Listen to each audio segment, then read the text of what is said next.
Shalom, apa kabar saudara? Pasti saudara diberkati Tuhan hari ini.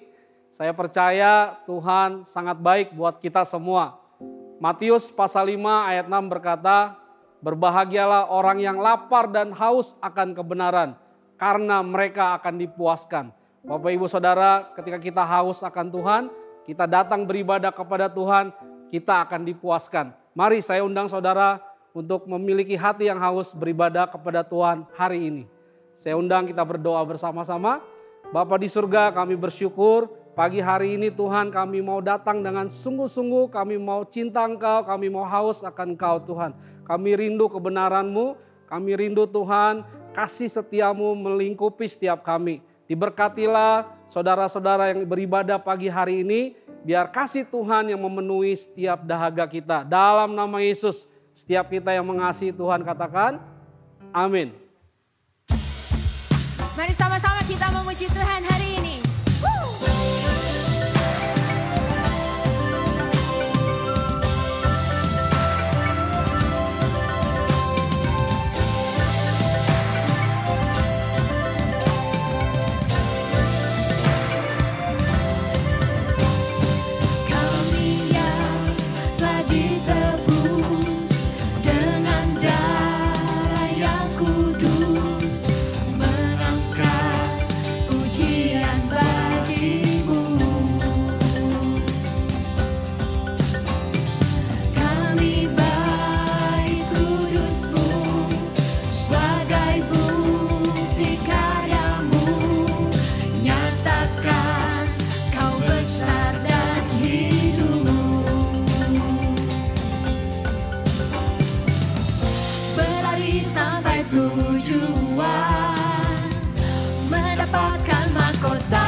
Kemanapun kami kan pergi, di situ pasti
di setiap musim hidupku. Tak pernah kau biarkan ku sendiri.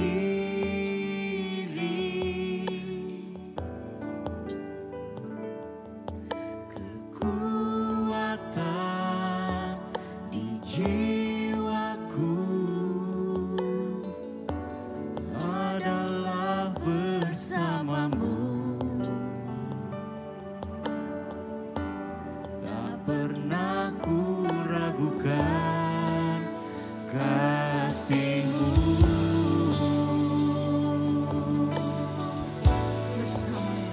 Bersamamu Bapa, ku lewati semua perkenanan-Mu yang teguhkan hatiku. Engkau yang bertindak, memberi pertolongan. Anugerah-Mu besar melimpah bagiku.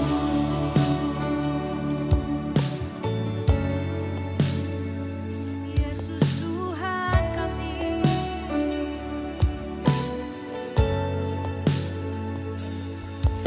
Engkau ada bersamaku di setiap musim hidupku.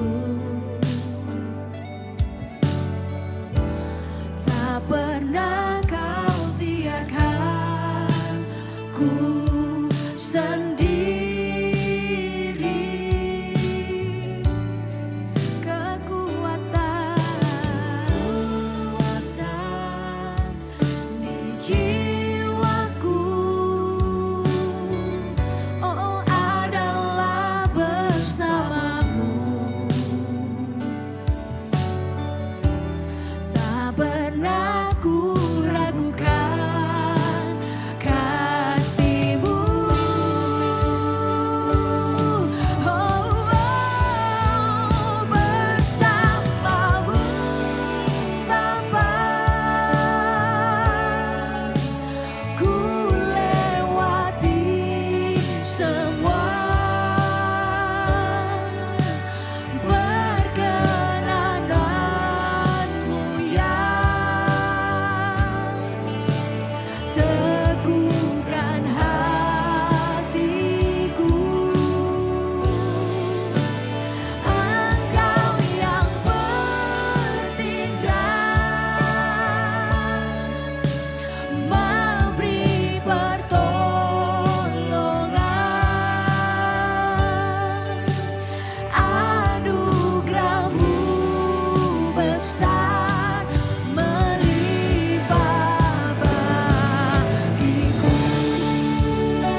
Dalam Mazmur 121,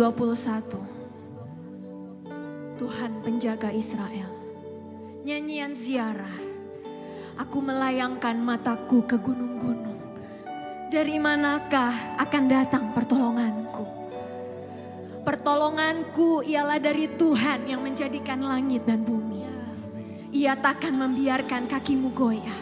Penjagamu tidak akan terlelap. Sesungguhnya tidak terlelap dan tidak tertidur penjaga Israel. Tuhanlah penjagamu. Tuhanlah naunganmu di sebelah tangan kananmu. Dengarkan ini Bapak Ibu. Matahari tidak menyakiti engkau pada waktu siang atau bulan pada waktu malam.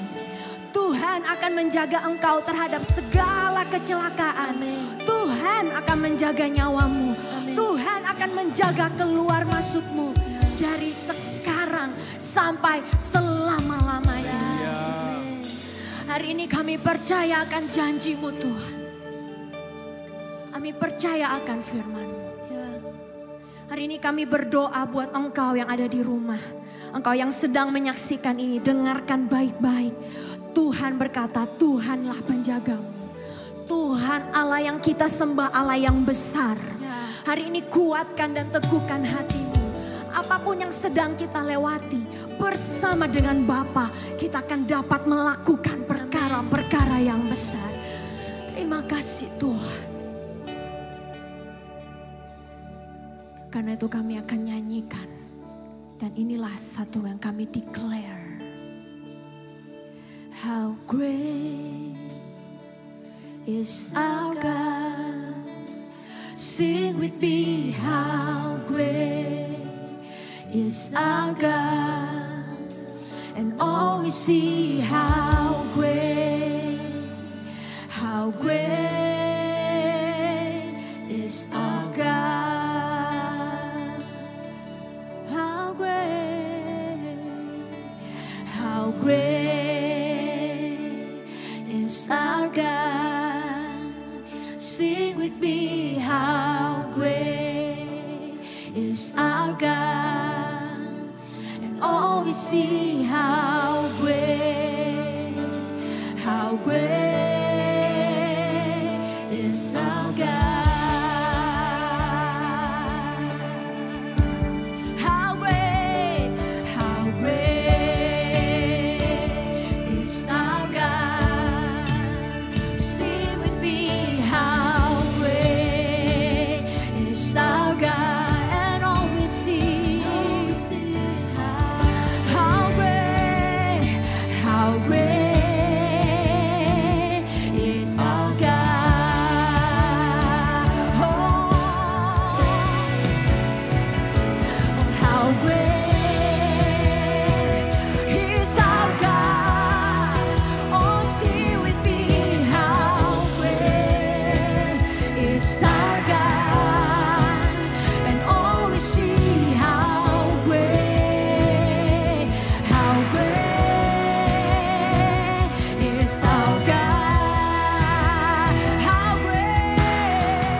Shalom jemaat yang Tuhan kasihi. Haleluya.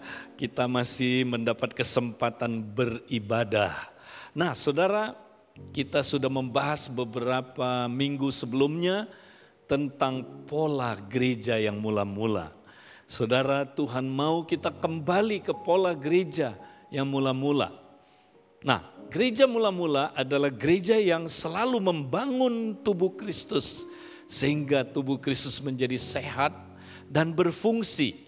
Masih ingat saudara, mereka membangun tubuh Kristus dengan 4 hal. Ya, 4 hal yang sangat penting. Pertama adalah pengajaran rasul-rasul. Ini dasar kerasulan. Kemudian mereka bertekun dalam pengajaran rasul-rasul. Ini adalah saudara pengajaran tentang kerajaan Allah. Dan mereka juga bersekutu, bertekun dalam apa saudara, persekutuan dan perjamuan kudus. Kemudian mereka bertekun dalam doa sepakat yang profetik dan doa sepakat yang misioner. Itu sebabnya saudara, tubuh Kristus begitu dahsyat sekali. Nah, hari ini saudara, kita mau kembali diingatkan apa itu pengajaran rasul-rasul saudara. Ya, pengajaran rasul-rasul itu adalah khotbah di bukit. Saudara masih ingat khotbah di bukit itu Matius 5 sampai Matius 7. Intinya adalah transformasi hati lewat ibadah sejati. Paulus menyebutnya, saudaraku, ibadah sejati dalam Roma 12 ayat 1 sampai dengan ayat yang ke-8. Apa itu ibadah sejati? Saya ulang sedikit lagi saudara, supaya kita tidak lupa mempraktekkannya. Nah, pertama ibadah sejati itu kita persembahkan tubuh kita saudara. Kenapa? Karena tubuh kita adalah bagian dari tubuh Kristus. Ketika kita persembahkan saudara, untuk tubuh kita hidup di hadirat Tuhan, melakukan segala sesuatu di hadirat Tuhan, maka hal kedua akan terjadi. Ya, hal kedua, Roh Kudus mulai mengambil alih sehingga kita mengalami pembaharuan akal budi. Ini adalah transformasi hati, saudara. Ya, maka Roh Kudus akan mulai saudara memperbaharui pikiran, perasaan dan perilaku kita. Dan kita lakukan ini enggak sendirian, saudara. Poin ketiga, kita saling membangun dalam tubuh Kristus sesuai dengan karunia yang kita miliki, yang diberikan oleh Tuhan. Nah saudara, kalau ibadah sejati ini kita lakukan, maka kita sedang hidup di dalam tubuh Kristus. Ya, kalau kita hidup dalam tubuh Kristus, maka Kristus sang kepala, dia yang bertanggung jawab akan memulihkan kita, menyembuhkan kita, melepaskan kita dari segala ikatan-ikatan. Saudara-saudara, kenapa kita perlu mempersembahkan tubuh kita, saudara? Nah, saya mau ajak kita baca di dalam saudaraku 1 Korintus pasal yang ke-6 ayat 15, kemudian kita sambung ayat 19 sampai ayat yang ke-20. Kita baca ayat 15 dulu. Tidak tahukah kamu bahwa tubuhmu adalah anggota Kristus? Akan kau ambilkah anggota Kristus untuk menyerahkannya kepada percabulan? Sekali-kali tidak. Atau tidak tahukah kamu bahwa tubuhmu adalah bait Roh Kudus yang diam di dalam kamu? Roh Kudus yang kamu peroleh dari Allah, dan bahwa kamu bukan milik kamu sendiri, sebab kamu telah dibeli dan harganya telah lunas dibayar. Karena itu muliakanlah Allah dengan tubuhmu. Nah saudara, ayat ini bilang tubuh kita ini anggota Kristus. Anggota tubuh Kristus. Maka kalau kita ajak anggota tubuh Kristus ke dalam percabulan, berarti kita melibatkan sang kepala. Wow, sekali-kali tidak, kata Paulus. Saudara, kita harus sadar tubuh kita ini katanya adalah bait Roh Kudus yang diam di dalam diri kita, saudara. Ya, dan tubuh kita ini sudah dibeli dengan harga tunai. Sebab itu muliakanlah tubuh kita, saudara, karena tubuh kita adalah milik Tuhan. Adalah rumah Roh Kudus. Makanya saudara, waktu kita serahkan kepada Tuhan, kita persembahkan kepada Tuhan sebagai persembahan yang hidup, yang kudus, yang berkenan kepada Tuhan, maka Roh Kudus mengambil alih. Itu sebabnya saudara, waktu kita melakukan ibadah sejati, Roh Kudus bekerja dengan sangat dahsyat. Roh Kudus menyembuhkan kita. Roh Kudus memulihkan kita. Roh Kudus membebaskan kita dari segala ikatan. Roh Kudus bisa membawa kita untuk kita boleh dipulihkan dari masa lalu. Kenapa saudara? Karena tubuh kita ini rumah Dia. Mari kita lihat saudaraku di dalam Efesus 3 ayat 16 sampai ayat yang ke-19. Saudara, Paulus berdoa begini. Aku berdoa supaya Ia menurut kekayaan kemuliaannya menguatkan dan meneguhkan kamu oleh Roh-Nya di dalam batinmu. Sehingga oleh imanmu Kristus diam di dalam dirimu, di dalam hatimu, dan kamu berakar serta berdasar di dalam kasih. Aku berdoa supaya kamu bersama-sama dengan segala orang kudus dapat memahami betapa lebarnya dan panjangnya dan tingginya dan dalamnya kasih Kristus, dan dapat mengenal kasih itu sekalipun ia melampaui segala pengetahuan. Aku berdoa supaya kamu dipenuhi di dalam seluruh kepenuhan Allah. Nah saudara, Roh Kudus sudah ada di dalam diri kita. Begitu kita lahir baru, Dia tinggal dalam tubuh kita ini. Tubuh kita ini kayak rumah, saudara. Nah, Roh Kudus tidak mau hanya tinggal di sebagian ruang-ruang hidup kita. Dia mau masuk ke semua bagian ruang-ruang dalam hidup kita, saudara. Nah, saudara, Dia sasarannya adalah mau memerintah di dalam setiap ruang-ruang kehidupan itu. Dan kalau kita izinkan Roh Kudus memerintah di dalam setiap ruang hidup kita, maka kita dipenuhi di dalam seluruh kepenuhan Allah. Ini yang harus jadi sasaran dalam hidup kita dalam ibadah sejati. Jadi kita mesti tekun terus beribadah. Ya, biarkan Roh Kudus menguasai setiap ruang-ruang dalam hidup kita, saudara. Dan kalau kita punya tujuan ini, ada janji Tuhan buat kita. Mari kita lihat janji apa, saudara? Ayat yang ke-20, ini janji yang luar biasa. Ayat 20 bilang, bagi Dialah yang dapat melakukan jauh lebih banyak. Apa? Jauh lebih banyak daripada yang kita doakan atau pikirkan, seperti yang ternyata dari kuasa yang bekerja di dalam kita. Wow, saudara, kalau goal kita, tujuan kita benar adalah ingin mencapai kepenuhan Allah, ingin supaya Roh Kudus menguasai seluruh ruang-ruang hidup kita, maka saudara, janji Tuhan begini, Dialah yang dapat melakukan jauh lebih banyak. Wow, bukan kita lagi nanti yang bekerja, Roh Kudus, saudara. Dan Dia bekerjanya gak main-main, jauh lebih banyak daripada yang kita doakan atau pikirkan. Wow, ketika kami praktek ini, saudara, kami melihat Roh Kudus bekerja jauh melebihi apa yang kita pikirkan dan doakan. Amazing, saudara.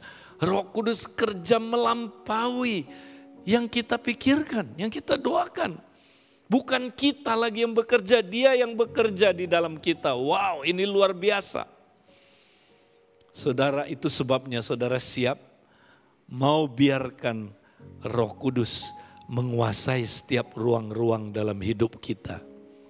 Saudara, kita lihat sebenarnya hati kita, manusia batinia kita, saudara, itu adalah seperti rumah.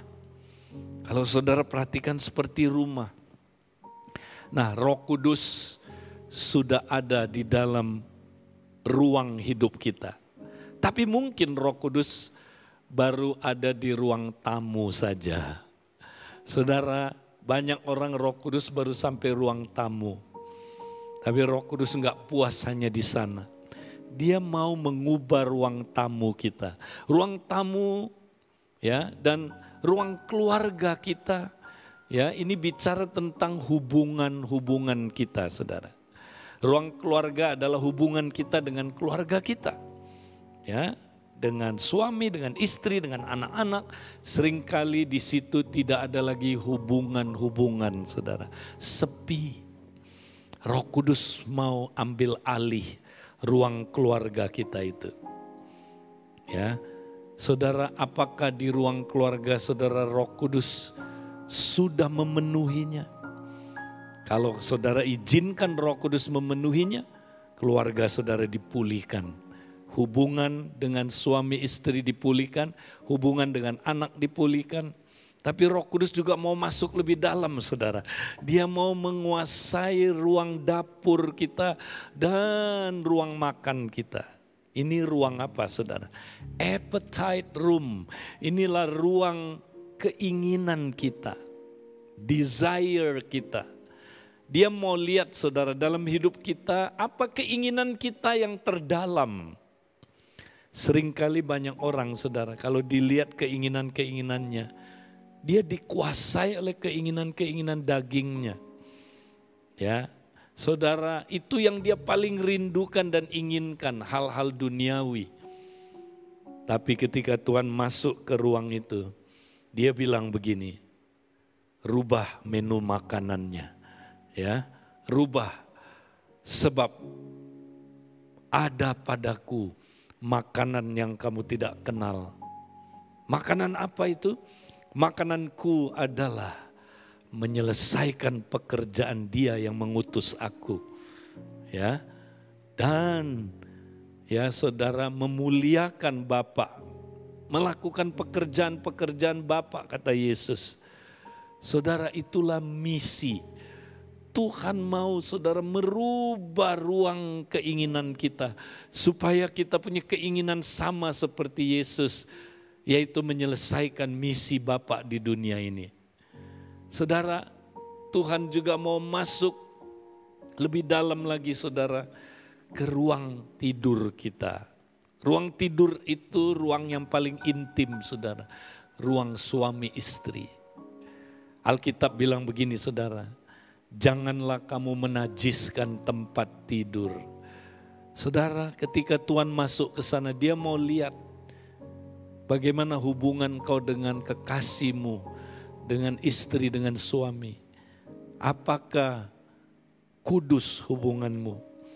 Ada banyak orang, saudara, ketika Tuhan masuk ke sana, Tuhan menemukan ternyata, wow, dia berkata rumput tetangga lebih hijau. Ya, rupanya ketika dia liatin istri orang, dia sudah berzina, berselingkuh dengan dia di hatinya. Tuhan bilang, bertobatlah nak. Biarkan aku bertahta di ruangan ini. Aku mau kuduskan hubunganmu. Saudara, mari kita buang segala percabulan, kenajisan, segala bentuk perzinahan di hati. Biarkan Kristus menguasai ruang itu. Biarkan Roh Kudus menyucikan ruang yang paling intim itu. Dan Tuhan juga mau masuk, saudara, ke dalam satu ruangan, yaitu ruang perpustakaan kita. Itu adalah bicara tentang pikiran kita. Dia mau masuk ke sana, saudara. Ya, Dan ketika dia masuk saudara, dia lihat, wow ternyata buku-bukunya, buku-buku filsafat dunia semua. Pikiran-pikiran dunia kita simpan di situ. Tuhan bilang ganti semua buku ini, ganti dengan firman Tuhan. Waktu dia lihat di ruang perpustakaan kita ternyata ada posternya gambar perempuan miskin. Saudara tahu, saking miskinnya pakaiannya nggak ada. Wow, pria-pria terus menikmati gambar-gambar itu. Tuhan bilang robek poster itu. Robek, aku mau engkau ganti imajinasimu merenungkan hanya firman Tuhan. Bayangkan firman Tuhan, imajinasikan firman Tuhan. Saudara, dia juga mau masuk ke toilet kita. Itu bicara tentang hati nurani kita. Banyak kita saudaraku hati nuraninya kotor karena nggak pernah di-flush, nggak pernah dibersihkan. Waktu Yesus masuk ke sana dia mau bersihkan hati nurani kita saudara. Supaya hati nurani kita murni. Ada satu ruangan saudara yang Tuhan mau masuk ke sana. Ruangan ini engkau pun tidak suka masuk ke sana saudara. Karena ruangan ini gelap, ruangan ini penuh debu, ruangan ini engkau tidak suka saudara. Itulah ruangan gudang dalam hidup saudara. Apakah gudang itu saudara? Itu tempat penyimpanan. Menyimpan barang-barang masa lalu saudara. Barang rongsokan, ya, barang-barang yang udah tua. Itulah memori bawah sadar kita.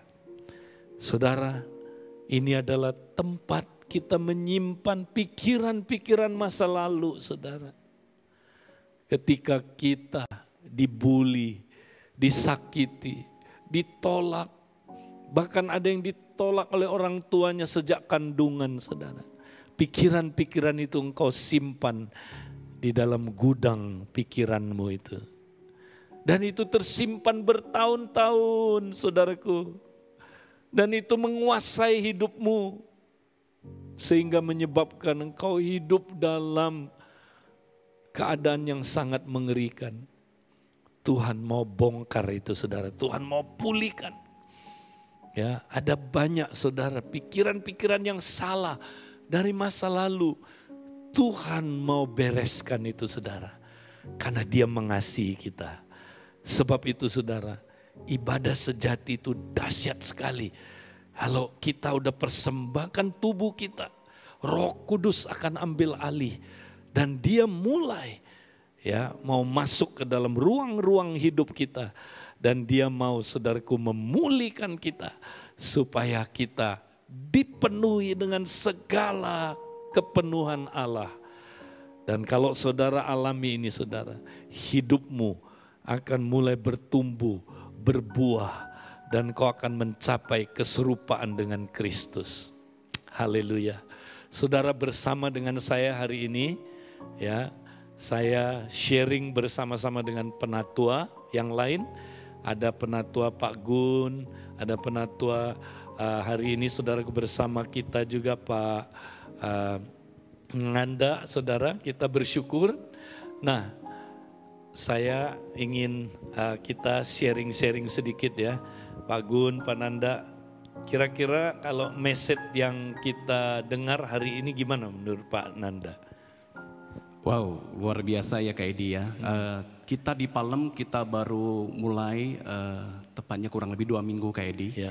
Bagaimana kita melakukan ibadah sejati melalui doa pagi kita.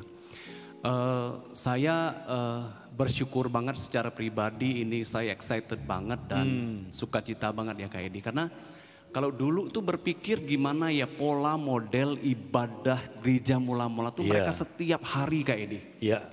Nah, itu kan dulu kita diajari seperti tapi kita prakteknya itu bagai how to-nya itu bingung. Tapi hari ini ketika kami memulai setiap pagi kami start jam 5 pagi. Ya. Jadi di situ kami kumpul, kami para pekerja dengan jemaat semua terbuka semua buat semua nih Kak Edi ya, buat jemaat. Jadi ketika kami masuk di dalam bersama-sama seperti di 1 Korintus dikatakan setiap kita kumpul, masing-masing datang itu mempersembahkan Jadi Ya. ada pujian, penyembahan. Ketika kita nyembah bareng-bareng dan di sini luar biasa ya. Di sini kayak dibilang tadi, ketika kita ingin mencapai kepenuhan Kristus itu, dengan kekuatan kita tuh nothing Gak dan bisa. nggak mungkin nggak bisa kayak ini. Tapi ketika kita connect benar-benar Ya. dengan Roh Kudus, Ya. Roh Kudus melalui dia kepala dan kita tubuhnya tadi kayak dibilang. Jadi kayak tubuh itu saling memberikan asupan, saling memberi mengajar, minum ya, saling ya. memberi minum kayak Ya. ini. Saya pribadi itu diberkati banget ketika mendengar kesaksian, ketika mereka menceritakan mengalami perjumpaan mereka disembuhkan. Wow. Banyak luar biasa mujizat Ya. dan trauma-trauma masa lalu. Jadi ketika saya bergabung join di dalam ibadah doa pagi ini, saya tuh diberkati, dikuatkan Ya. kayak ini. Kalau dulu mungkin kalau kita khotbah, kita ngajar itu kan satu arah kayak ini. Ya. Dan di sini ketika saya didengar kesaksian, saya mendengar juga mujizat lawatan yang luar biasa. Di sini saya tahu ini pekerjaan Roh Kudus. Amin. Ini benar-benar Jadi- pekerjaan kepala. Jadi ini bukan doa biasa ya. Ah. Nah, bedanya apa dengan? Kalau doa biasa artinya kita menyatakan atau kita minta, kalau kita berpikir dengan kita yang mau atau mungkin dari kita apa yang Tuhan mau dan seterusnya kayak ini. Tapi hari ini ketika kita bareng-bareng ini kita melihat bahwa Roh Kudus tuh memakai tubuhnya itu Iya, ketika kita bedanya di situ. loh kayak Betul. gitu. Betul. Saya ketika jadi kita saling saya diberkati banget, saya dikuatkan banget dengan cerita mereka, hidup mereka dan excited banget kayak ini. Wow. Jadi bersyukur banget dan saya benar-benar kagum dengan Roh Kudus, dengan kepala bagaimana. Bukan usaha saya, ada usaha saya secara pribadi, usaha kita kepemimpinan pekerja, ada bagian kita mesti bayar harga, Ya. tapi kita menikmati hadirat Tuhan dan itu membuat kita semakin semakin melihat kagum dengan karya Tuhan, kagum dengan perbuatan mujizat yang ajaib itu loh kayak yang saya rasa. Wow, luar biasa. Pak Gun gimana Pak Gun kalau menurut Pak Gun? Ya, ini adalah sebuah ibadah yang pasti dirindukan banyak orang. Ibadah pagi ini ibadah yang amazing, luar biasa, banyak sekali kesaksian. Nah, kami melihat bahwa ini saatnya Tuhan melayani jemaat, Tuhan melayani umatnya. Setiap orang yang datang ke rumah Tuhan harusnya ketemu sama Tuhan. Iya. Nah, rumah Tuhan yang sesungguhnya sekarang kita ketemu, yaitu ketika kita datang bareng-bareng bersama bersekutu. Wow. Kita ketemu dengan Tuhan. Walaupun kita tidak ketemu secara fisik, Iya, kita nggak ada ketemu dengan gedungnya teknologi, lagi ya. nggak ada gedungnya sama sekali.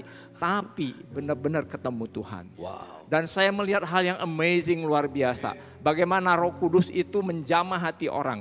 Ya, ada orang yang begitu berani bersaksi keadaan dia. Tiba-tiba dia dibawa ke masa lalu, dia terbuka, oh kejadian saya seperti ini. Oh sekarang saya mengerti, mengapa saya begitu sensitif, mengapa sifat saya begini. Ya, pengertian baru muncul. Oh ternyata bukan salah orang tua saya, yang salah adalah persoalan saya. Ya, dan Roh Kudus itu luar biasa, dia menyembuhkan. Kita saling mendoakan. Dan di situ saya melihat bahwa setiap orang yang hadir itu diberi kesempatan untuk Tuhan memakai dia untuk membangun orang lain, untuk menyatakan tanda-tanda kehadirannya, untuk menyatakan segala sesuatu yang tersembunyi yang selama ini kita nggak mengerti. Wah. Tapi ya ada tangan Tuhan yang kuat yang luar biasa itu membuka mata rohani kita dan kita mengerti. Nah inilah sebenarnya sebuah ibadah yang dirindukan oleh semua orang Kristen. Ya, biasanya kalau kita ibadah kita selalu ingin membawa persembahan. Nah, kali ini Tuhan bicara secara khusus, ya. Kita bawa siapa? Diri kita, persembahkan tubuh kita. Tubuh kita ya. Tubuh kita yang kita persembahkan, ya. Jadi ketika kita persembahkan, Tuhan tuh sangat sopan. Karena kita bilang, aku adalah milikmu Tuhan. Maka segala sesuatu yang tidak berkenan dibersihkan oleh Tuhan. Itu luar biasa. Kemudian saya juga merasa seringkali kita bawa kurban ya. Nah, kurban yang paling sering adalah ucapan syukur. Tapi kali ini ya, Roh Kudus bicara secara khusus, Tuhan bicara secara khusus. Ya, kalau aja kita mau berkorban, yaitu membuang kenyamanan tidur 1 jam. Ya. Jadi biasanya jam 6 mungkin kita baru bangun, sekarang jam 5 bangun. Izinkan kurban 1 jam itu untuk Tuhan. Ya, ketika kita hidup dalam tubuh, kehidupan kita berubah. Amin. Luar biasa. Dan saya mendengar ya begitu banyak kesaksian. Nah, beberapa kesaksian ya berikut ini kita akan dengar. Ada 2 orang ibu yang mengalami Tuhan melalui ibadah pagi ini. Dan mereka satu itu ya, Hafruta ya, Ya satu betul, kompak, mereka adalah satu kelompok Hafruta atau satu kelompok komunitas kecil yang saling membangun, saling berdoa bersama, belajar firman bersama. Nah kita akan dengarkan ya, walaupun mereka sudah lama mempraktekannya, tetapi ketika mereka hidup di dalam tubuh, mereka mengatakan powerful sekali ketika di dalam tubuh. Amazing ya, ini benar-benar amazing dan ini sangat menggairahkan Amin, kita. amin. Perkenalkan, nama saya Monica dan ini kelompok Hafruta saya Ike. Tentang doa sepakat dalam Hafruta ini memang sudah sering kami lakukan ya. Jadi memang kami Hafruta sudah lama, tapi kami perhatikan sejak doa pagi yang kami melakukan konsisten, kami di situ digerakkan untuk kami mulai lagi doa sepakat walaupun via WA call setiap hari. Dan di situ kami dapatkan bahwa hati Tuhan begitu besar untuk kami mendapatkan pemulihan gitu. Jadi pada waktu kami melakukan ibadah sejati dalam tubuh Kristus, Tuhan katakan kepada kami bahwa akan ada pemulihan dalam keluarga kalian. Dan ketika kami praktekkan setiap hari walaupun dengan waktu yang terbatas, Tuhan memberikan karunia roh kepada kami lebih peka lagi, lebih mengerti, ada banyak hikmat, hal-hal yang tersembunyi yang tidak pernah kami pikirkan.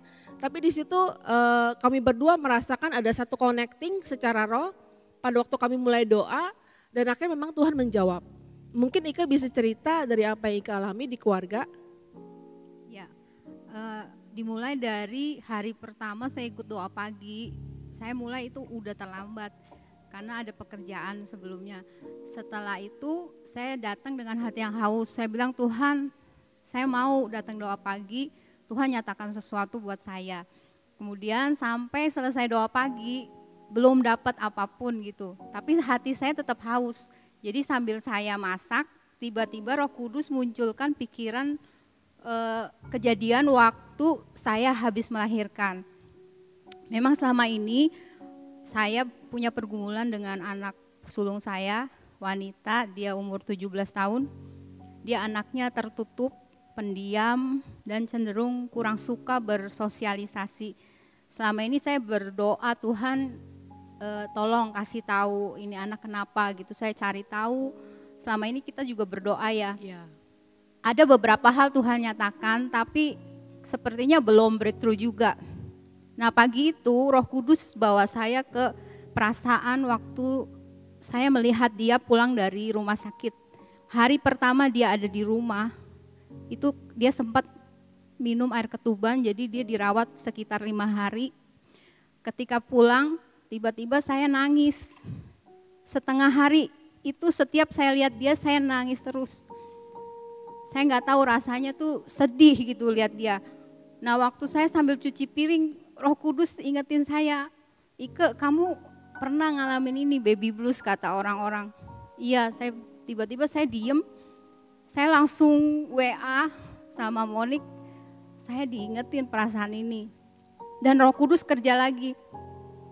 Saya sampai nggak tahan gitu, saya bilang Tuhan apa maksudnya gitu. Ternyata ada hubungannya dengan anak kamu. Nah perasaan saya sedih melihat dia tidak berdaya karena dia habis dirawat sendirian. Saya merasa ini bayi nggak berdaya, lemah, harus dibantu, harus ditolong. Perasaan itulah yang masuk ke anak kamu. Saya kaget waktu itu. Waktu anak saya bangun saya bilang, ayo kita berdoa, mama dapat sesuatu dari Roh Kudus. Nah waktu berdoa itu, Ika sempat dari waktu aku doain, memang ada muncul satu spirit tanpa disadari dari mamanya Ike ya, seperti menolak kehamilan. Awalnya iya, itu yang kedua tuh, yang pertama tuh pagi itu saya ajak dia berdoa, saya bilang mama minta maaf karena ada emosi berlebihan yang ternyata kamu tangkep dan kamu merasa jadi seperti anak yang cukup berdiam diri saja, kamu nggak banyak gerak pun kamu bisa baik-baik saja. Dan ketika saya doakan dia, habis doa saya tanya apa sih perasaan kamu selama ini? Dia bilang, iya mas saya itu merasa seperti seorang princess. Jadi saya nggak usah berjuang, saya nggak usah ngapa-ngapain pun udah tersedia gitu. Itu satu, perasaan itu saya baru terbuka. Ternyata itu dari sumbernya. Yang kedua, ketika Monik bilang di doa itu ada penolakan, saya gali lagi. Kita jam 10 doa ya. Jam 10 doa, terus jam 11 saya ajak anak saya doa. Liv, kita doa lagi yuk nak.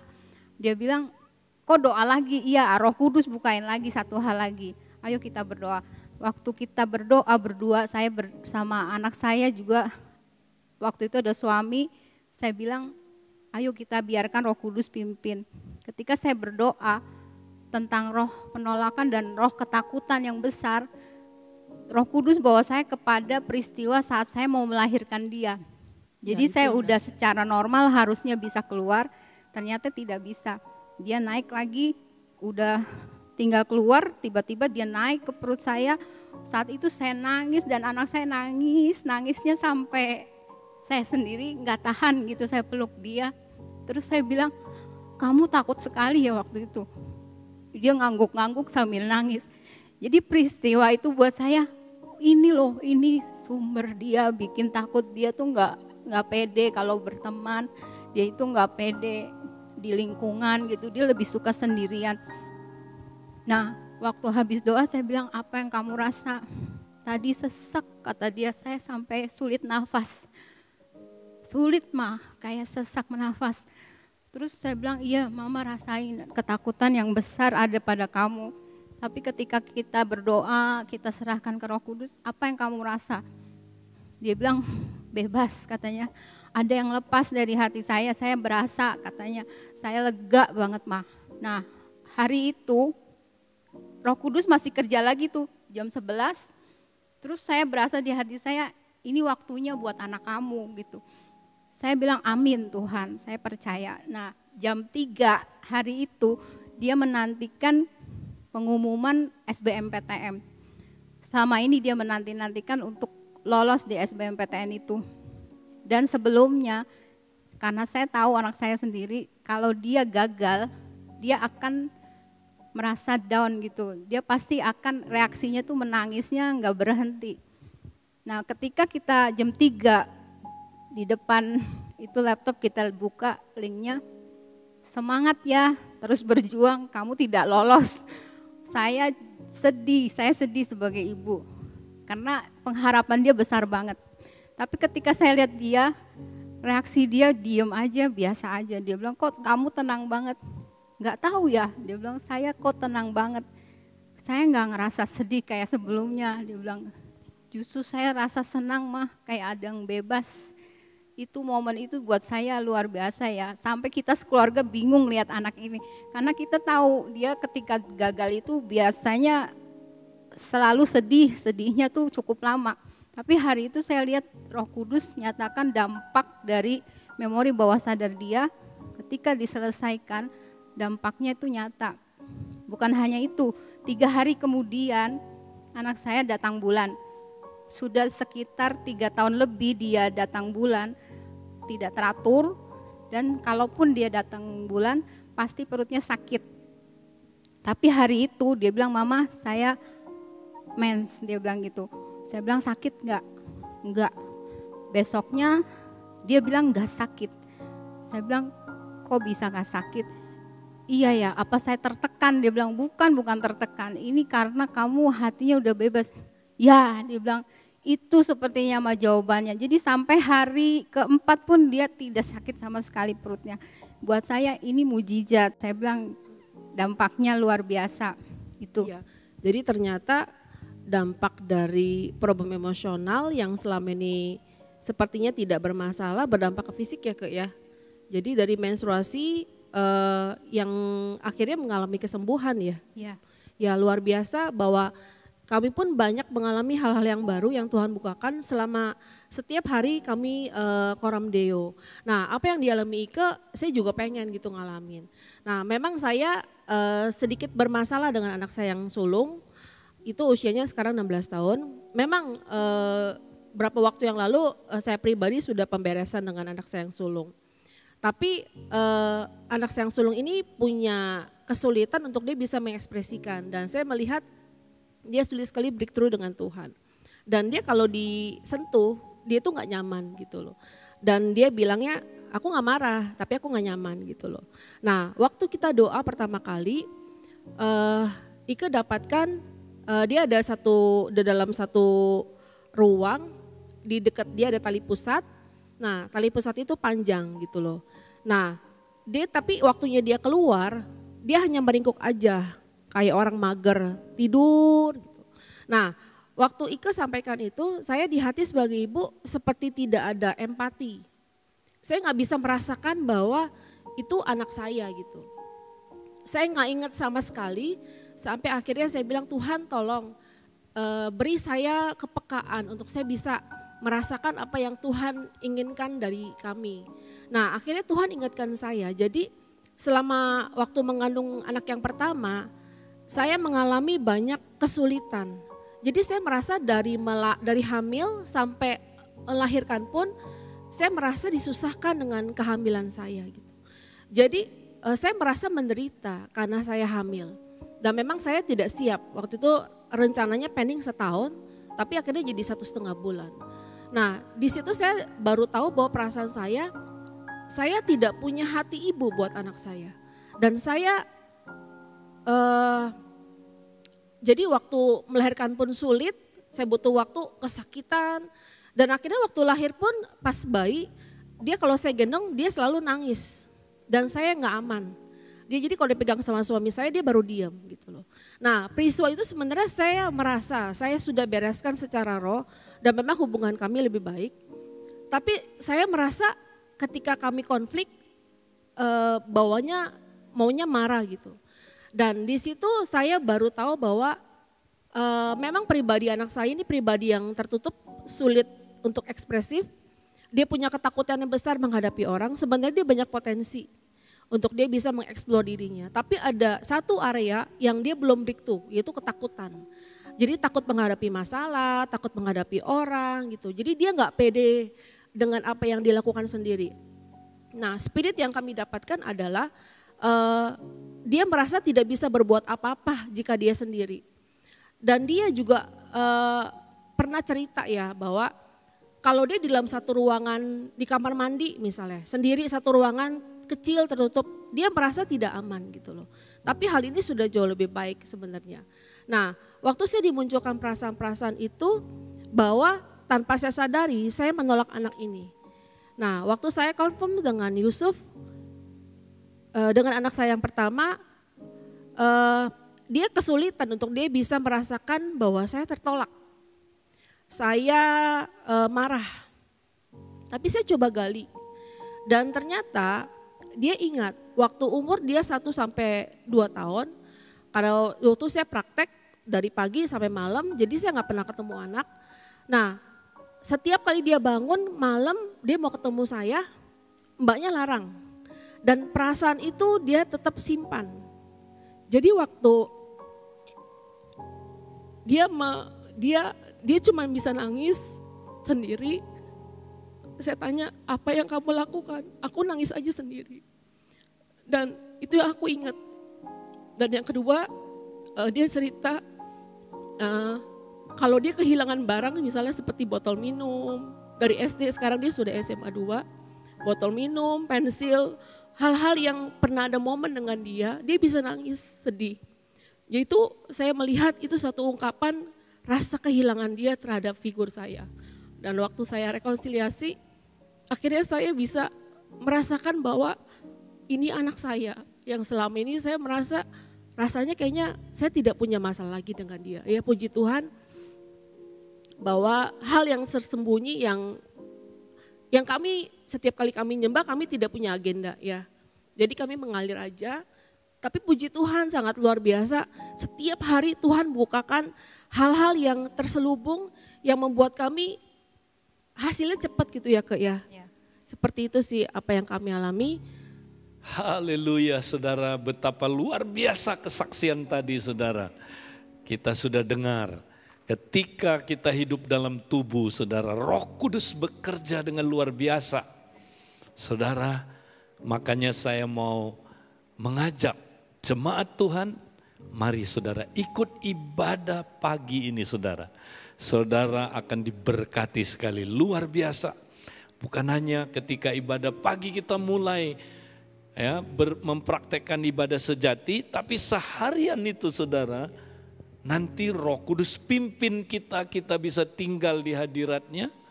Dan seharian itu saudara, Roh Kudus bekerja mengingatkan kita pikiran, perasaan, perilaku yang tidak sesuai dengan kehendak Tuhan, dan Dia menolong kita untuk mengalami pembaharuan pikiran, saudara. Pembaharuan akal budi, luar biasa. Dan ketika kita alami ini setiap hari, saudara, begitu excited hidup ini, saudara. Ya, hidup ini kita lihat kuasa Roh Kudus bekerja tiap hari. Ya, saya mendengar kesaksian-kesaksian yang sangat powerful, saudara. Ya, dari area-area yang sudah mempraktekkan ibadah pagi ini, saudara. Sangat dahsyat. Ya, tiap hari ada orang yang dipulihkan, tiap hari ada orang yang mengalami pelepasan, disembuhkan dari penyakit-penyakit, saudara. Bahkan saudara, dibawa Tuhan memenangkan jiwa. Ya, ada banyak jiwa-jiwa orang yang belum kenal Tuhan, dilawat Tuhan ya lewat Hafruta atau kompak-kompak ini. Nah, saudara, jangan ketinggalan. Mari kita ikuti, saudara, ibadah pagi ini. Tuhan memberkati kita semua. Haleluya. Nah, saudara, ini waktunya kita mau terima berkat Tuhan dan pengutusan. Tuhan mengutus kita. Mari kita sama-sama datang kepada Tuhan. Biarlah berkat dari Allah Bapa, cinta kasih dari Tuhan Yesus Kristus, persekutuan dalam Roh Kudus menyertai saudara dari sekarang sampai selama-lamanya. Saudara, pergilah, jadilah berkat. Biarlah saudara menyelesaikan misi Bapa di dunia ini. Di dalam nama Yesus, kita yang terima berkat dan pengutusan ini, katakan amin.